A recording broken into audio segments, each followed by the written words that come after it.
Bismillahirrahmanirrahim. Assalamualaikum warahmatullahi wabarakatuh. Alhamdulillahirabbil alamin wassalatu wassalamu ala asrafil anbiya'i wal mursalin sayyidina Muhammadin wa ala alihi wa ashabihi ajma'in. Yang saya hormati Bapak Rektor Win Saizu Zuri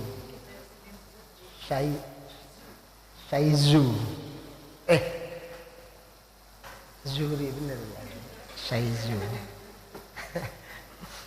Yang saya hormati Ibu Dekan, Ibu Dr. Nakia Muhtar, satu etnis dengan saya. Beliau bunyai saya, karena saya mondok di pondok beliau di An-Nukoyah. Yang saya hormati sahabat saya Bapak Munawir, dan juga para dekan atau semua jabatan struktural dan dosen di UIN Saizu, kepada sahabati saya Ibu Dr. Nur Rofiah dan moderator. Ini sambil nyantai ya. Saya ini berapa hari belum pulang. Dari Bandung, Jember, terus langsung ke sini. Sama dengan Bu Nur Rofiah kayaknya. Saya diminta untuk membahas tema yang berjudul Pribumisasi Al-Quran di Indonesia di era post-gender. Ini temanya sederhana tetapi isinya berat. Nah, ini nanti yang lebih detail membahas itu Bu Nur Rofiah. Apa itu post-gender? Kalau saya taunya pos satpam dan sebagainya, kantor pos. Teman-teman yang berbahagia, pertama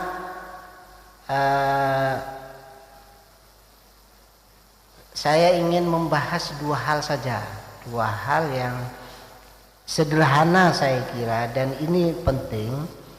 Yang pertama, apa sebenarnya tujuan menafsiri Al-Quran? Saya kira semuanya itu sudah tahu. Dan yang kedua, bagaimana menafsiri ayat-ayat Al-Quran yang berbicara tentang posisi dan relasi laki-laki dan perempuan. Anggap ini praktek penafsiran, kira-kira begitu. Yang pertama gini, untuk membahas pertanyaan pertama, kalau kita kaji sejarah perkembangan penafsiran Al-Quran dan kemudian kita tipologi secara sederhana saja, ada banyak tipologi tentang tafsir Al-Quran, tetapi kita tipologi secara sederhana saja terkait dengan tujuan penafsiran Al-Quran. Ingat tujuannya ya. Setelah saya tipologi secara sederhana tentang tujuan penafsiran Al-Quran, yang pertama adalah ada komunitas mufassir yang tujuannya menafsiri Al-Quran adalah untuk menemukan kebenaran romantis teologis. Nah, ini ada romantisnya ini, Pak. Ini biasanya komunitas mufassir klasik. Yang mengapa saya katakan kebenaran romantis teologis, karena komunitas mufassir ini ketika menafsiri Al-Quran menurut mereka tujuannya adalah untuk menemukan kebenaran yang dimaksudkan oleh Tuhan. Jadi kebenaran yang dimaksudkan oleh Tuhan. Kebenaran yang dimaksudkan oleh Tuhan menurut mereka itu dimiliki oleh para ulama salaf, atau mulai dari Nabi Muhammad, sahabat, ya, tabi'in yang dianggap sebagai ulama yang masih murni, yang masih otentik, yang menurut mereka ini bisa menemukan maksud Tuhan di dalam Al-Quran. Pendekatan yang mereka lakukan, yang mereka gunakan itu oleh kita disebut dengan namanya tafsir bil ma'thur. Jadi mereka menafsiri Al-Quran baik tahlili maupun maudhu'i dari ayat dan surah pertama sampai kepada ayat dan surah terakhir, atau tema-tema tertentu secara maudhu'i gitu ya. Dan hasil penafsiran mereka itu diklaim sebagai yang benar, yang paling benar, yang dimaksudkan oleh Tuhan. Rata-rata karena mereka mengklaim penafsiran seperti ini dianggap yang paling benar, yang merujuk kepada ulama yang otoritatif, maka hasil penafsirannya itu mengalami teologisasi, mengalami sakralisasi, dan menjadi kebenaran tunggal. Mereka yang berbeda pendapat dengan tafsir bil ma'thur ini dianggap sebagai tafsir yang salah, tafsir madhmumah. Jadi tafsir bil ma'thur itu tafsir mahmudah, kemudian selain tafsir bil ma'thur disebut sebagai tafsir madhmumah. Karena model tafsir yang teologis, yang sakral dan tunggal ini hidup dalam dunia yang berubah seperti sekarang ini, ya, kalau di dalam filsafat itu ada istilah tidak ada yang ada di dunia ini, yang ada adalah perubahan. Jadi dunia ini mesti berubah gitu, dan perubahannya tidak hanya bersifat evolutif, juga tidak hanya bersifat revolusioner, tetapi destruktif untuk era sekarang. Maka tafsir bil ma'thur itu tadi kemudian dipertanyakan aspek aksiologisnya. Mungkin benar secara epistemologis, tetapi dipertanyakan pada aspek aksiologisnya, fungsinya. Maka kemudian muncullah gerakan pemikiran yang disebut gerakan pembaharu Islam, yang coba melakukan pembaharuan terhadap Al-Quran atau terhadap pemikiran Islam secara umum, ya, terutama yang dimulai dari Timur Tengah, dari Mesir, Muhammad Abduh CS dan sebagainya, yang kemudian bergerak ke berbagai dunia Islam. Ya. Mereka berpendapat bahwa Al-Quran itu memang teks langit. Tadi langitisasi, memang sudah teks langit, tidak perlu langitisasi. Abstrak ya, tetapi karena diperuntukkan bagi manusia yang hidup dalam konteks ruang dan waktu, maka sejak awal kehadirannya Al-Quran itu sudah mengalami pribumisasi. Kalau kita kaji ayat-ayat Al-Quran, baik tentang kisah, tentang tema, tentang ibadah, apa saja, tentang sholat, zakat, puasa dan sebagainya, itu adalah realitas yang ada di Republik Bumi ini. Di Arab sudah ada sebelum Nabi Muhammad membawa ayat-ayat Al-Quran itu. Kemudian Al-Quran mengapresiasi tema-tema bumi itu tadi menjadi bagian dari pembicaraan Al-Quran. Itu namanya pribumisasi tahap pertama.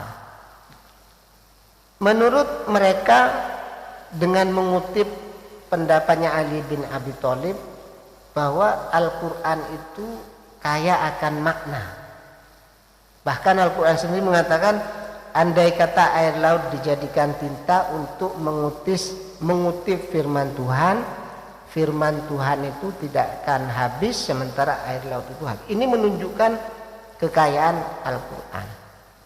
Ya, jadi kaya dan membumi itu atau bisa berkaitan dengan pengalaman nyata.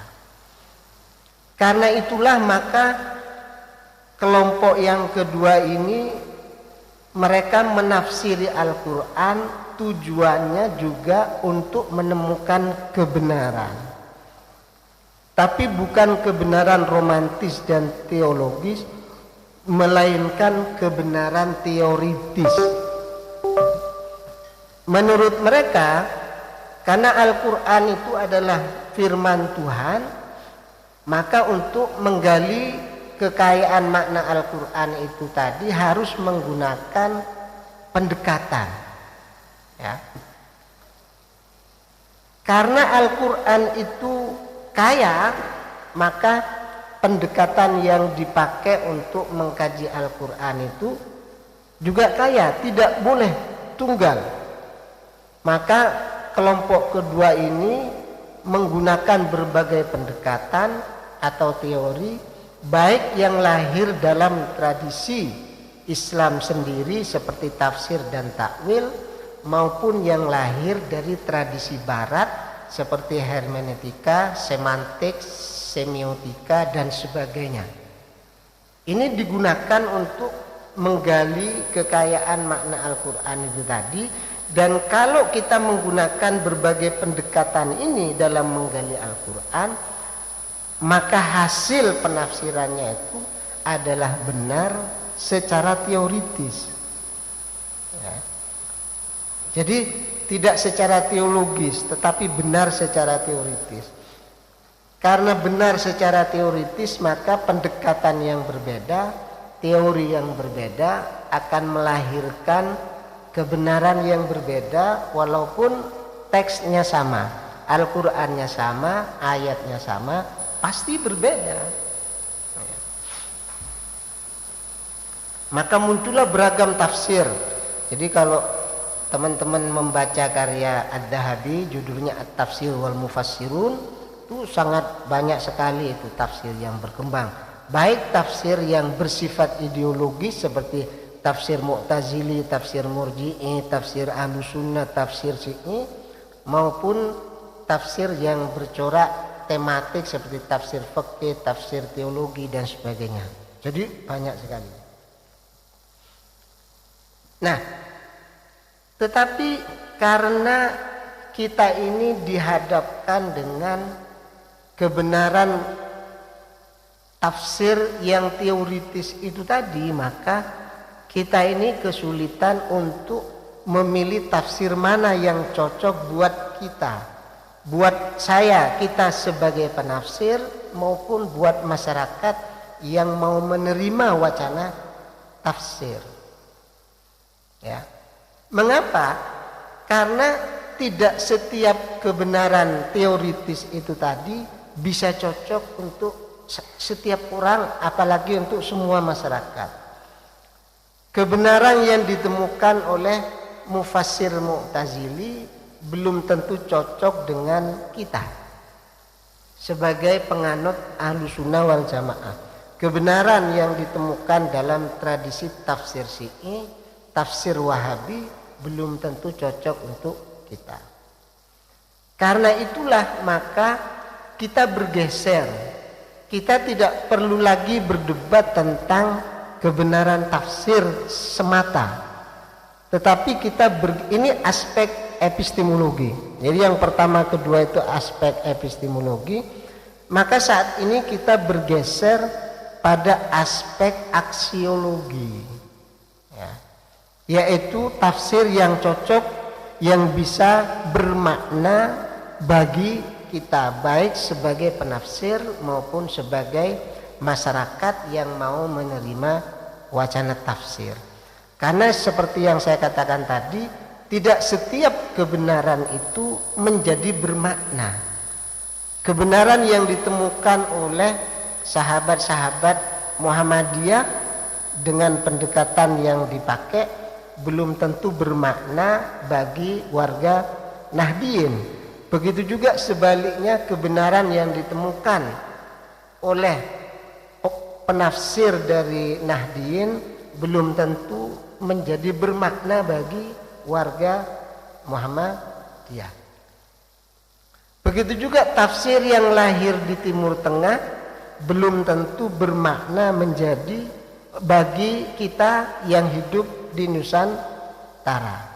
Karena itulah pada aspek ini untuk melakukan pribumisasi. Kalau tadi itu pribumisasi tahap pertama dari teks langit menjadi teks bumi, sekarang dari teks Arab menjadi teks Nusantara. Aspek inilah yang diperkenalkan oleh Gus Dur dengan istilah pribumisasi Islam, yang sekarang diperkenalkan oleh Pak Said Agil dengan istilahnya Islam Nusantara atau menusantarakan Islam.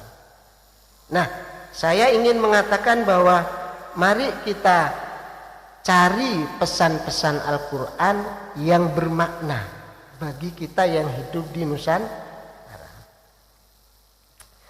Karena ini yang kita cari, jadi bukan kebenaran teoritis semata, tetapi kebenaran yang bermakna bagi kita.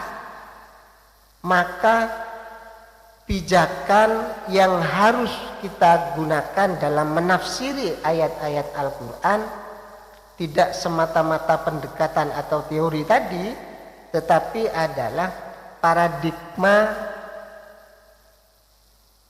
kehidupan kita. Jadi kita menggunakan paradigma. Paradigma beda dengan pendekatan dan teori ya. Nah, untuk menemukan paradigma apa nanti yang kita pakai itu ya. Nanti kita lihat. Paradigma, untuk menemukan paradigma penafsiran yang kita pakai, maka kita ini harus sadar sejarah. Manusia ini tidak hidup di luar sejarah, tapi manusia ini hidup dalam sejarah. Kita memang menciptakan sejarah, manusialah yang menciptakan sejarah, tetapi ketika sejarah itu sudah terbentuk dalam waktu yang begitu lama, maka sejarah itu juga membentuk kita. Indonesia ini yang membuat kita. Tetapi setelah berjalan sekian tahun, diisi dengan berbagai pikiran, sikap dan rasa kita, maka terbentuklah peradaban atau budaya Nusantara. Dan kita yang hidup di Nusantara ini tentu mencerminkan dari budaya Nusantara itu tadi. Kalau saya ambil contoh yang sering saya jadikan contoh di teman-teman, misalnya begini. Kalau saya ditanya, saya ini sebagai orang NU, saya ditanya, Ahsin, gimana pandangan Anda tentang tahlilan? Tanpa berpikir saya jawab sunnah. Tapi kalau kita tanya kepada kawan kita yang Wahabi, tanpa berpikir mereka akan menjawab bid'ah. Kullu bid'atin dolalah wa kullu dolalah finnar. Tanpa berpikir. Pertanyaannya adalah, yang ketika saya menjawab sunnah itu, apakah jawaban saya secara personal atau jawaban ideologi yang sudah membentuk saya selama ini dalam tradisi Nahdien? Orang mungkin akan mengatakan secara personal, tidak. Jadi saya ini karena hidup dalam tradisi NU, dalam tradisi Indonesia, maka ketika saya berpikir ini, saya berpikir dalam konteks referensi grup komunitas atau sejarah hidup itu tadi. Jadi dalam konteks tahlilan tadi, saya berpikir dalam referensi grup namanya Nahdlatul Ulama. Yang satu berpikir dalam referensi grup namanya Wahabi. Kalau kita berbicara dalam konteks yang lebih luas, maka saya ini berpikir dalam konteks referensi grup namanya Indonesia. Jadi kalau ada orang Indonesia kok dia berpikir menggunakan referensi grup non Indonesia, dia hidup di luar sejarah. Nah, dipertanyakan, dia berarti hidup di luar sejarah. Tidak ada manusia yang hidup di luar sejarah, semua hidup di dalam sejarah. Nah, dalam konteks pembicaraan kita hari ini, karena kita bicara dalam konteks post gender atau gender itu tadi, berarti kita ini harus sadar akan sejarah gender di Indonesia atau paradigma gender di Indonesia.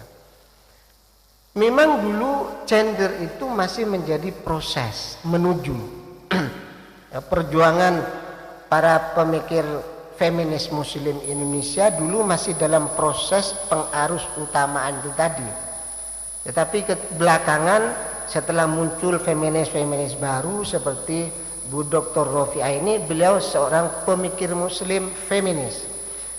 Maka sekarang gender itu tidak lagi proses pengarus utamaan, tetapi sudah menjadi paradigma. Maka di sini saya memaknai post gender. Post itu maknanya kadang putus, kadang melanjutkan, kadang sudah menjadi. Maka berarti sekarang era post gender itu era di mana tidak lagi ada dikotomi laki-laki dan perempuan, tapi semuanya sudah setara. Berarti kalau kita mau memahami ayat-ayat gender di dalam Al-Quran itu tadi, kita menggunakan paradigma post gender, paradigma di mana pikiran kita ini melihat masyarakat sudah tidak terdikotomi laki-laki dan perempuan. Jadi kalau ada orang belajar, kita tidak lagi UN bagus itu perempuan, tidak lagi. Kalau ini siapa menjadi dekannya ini? Perempuan, Bu, hebat perempuan. Istilah perempuan itu tidak perlu lagi disebut ketika orang menjadi hebat, menjadi rektor, menjadi dekan. Begitu juga ini kok yang menjadi dekan laki-laki, oh wajar laki-laki, perempuan pastikan. Itu sudah hilang.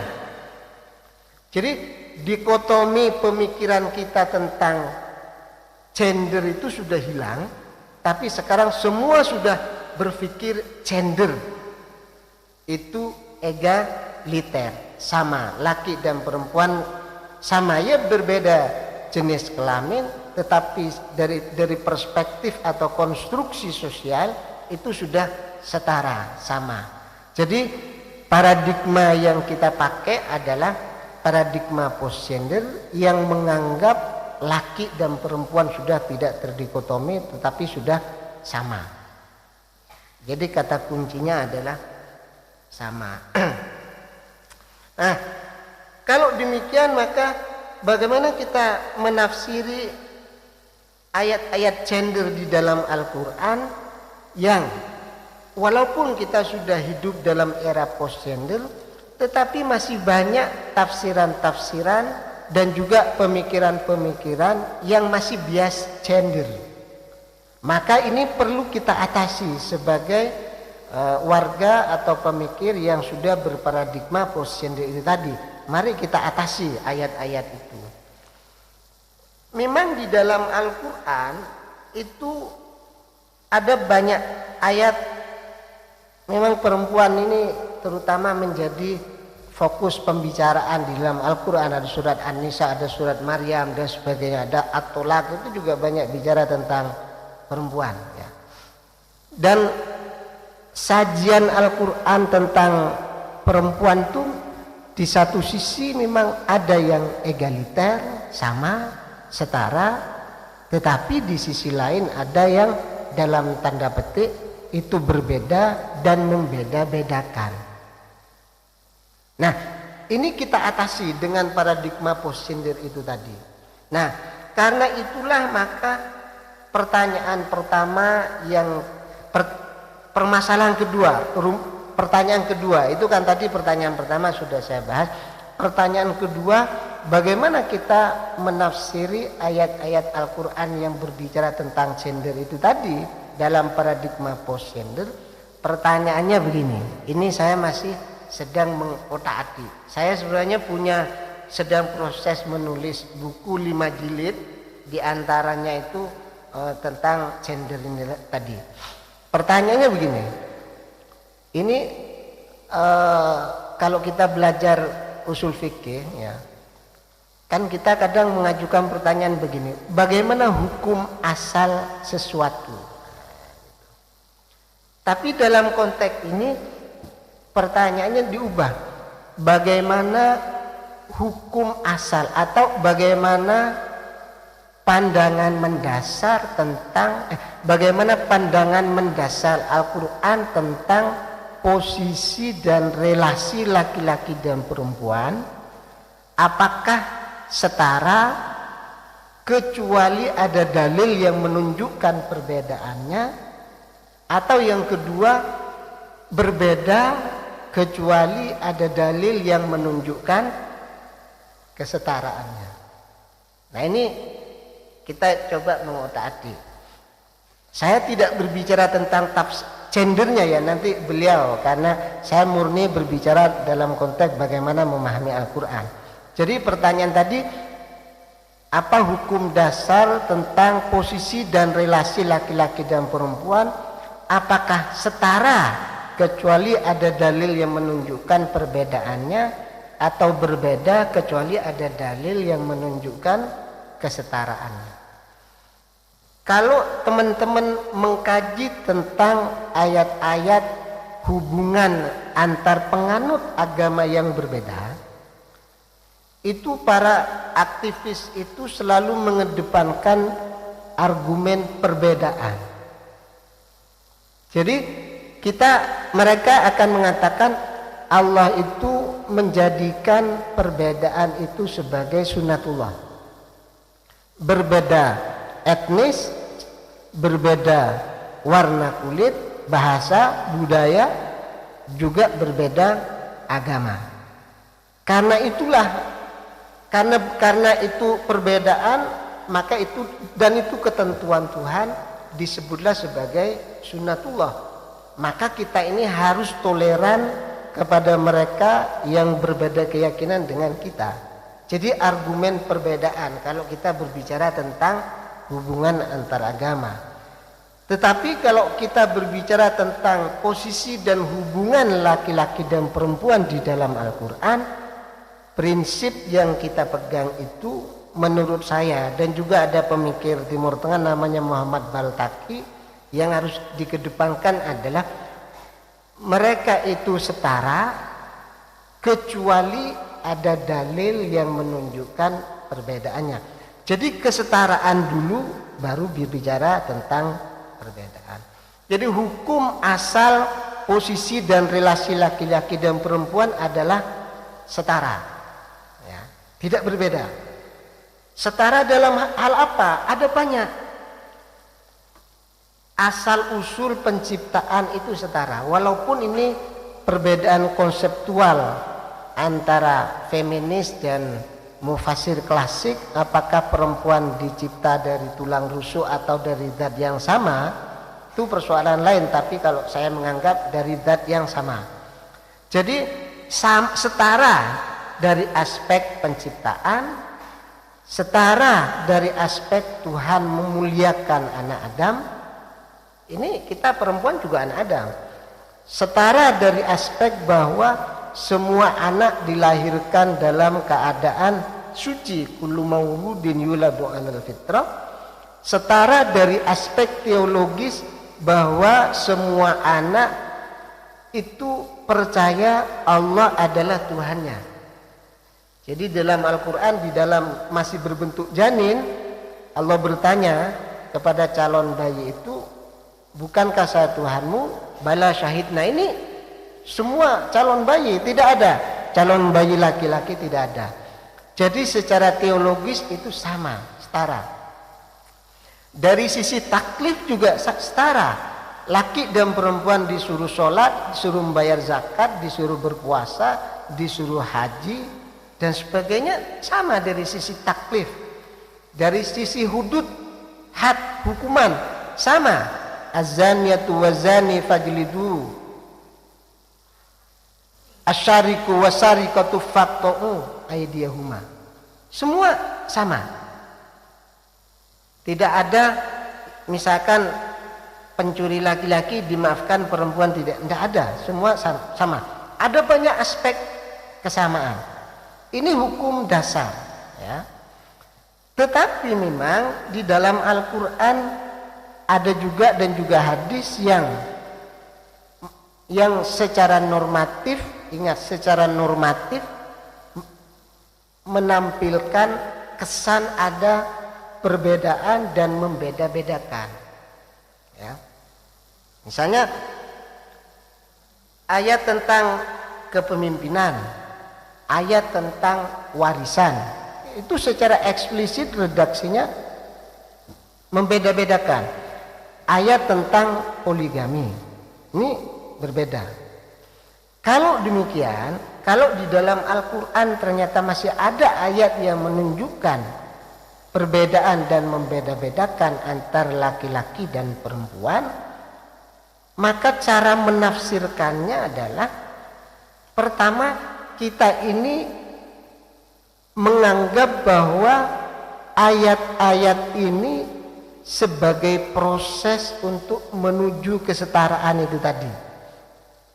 Jadi ayat-ayat yang terkesan secara redaksional itu menomorduakan, membedakan posisi perempuan, harus ditafsiri bahwa itu adalah ayat yang bermakna proses untuk menuju pada kesetaraan itu tadi, ya. Misalnya saya ambil contoh tentang warisan. Secara redaksional warisan mengatakan bahwa laki-laki, anak laki-laki dan anak perempuan itu pembagiannya itu berbeda. Lidzakari mithlu hadzil unsayain. Berbeda, ya. Bagaimana kita menyikapinya? Kita mengajukan pertanyaan, apakah ayat ini lidzakari mithlu hadzil unsayain itu sebagai ayat yang berbicara tentang mekanisme pembagian waris, atau berbicara tentang upaya mengangkat derajat kaum perempuan?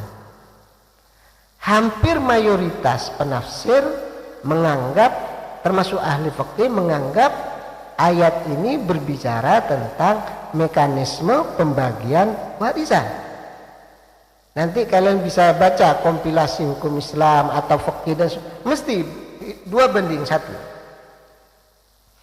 Tapi kalau menggunakan nalar tadi bahwa sejatinya laki dan perempuan itu setara, maka kita mencari tafsiran lain.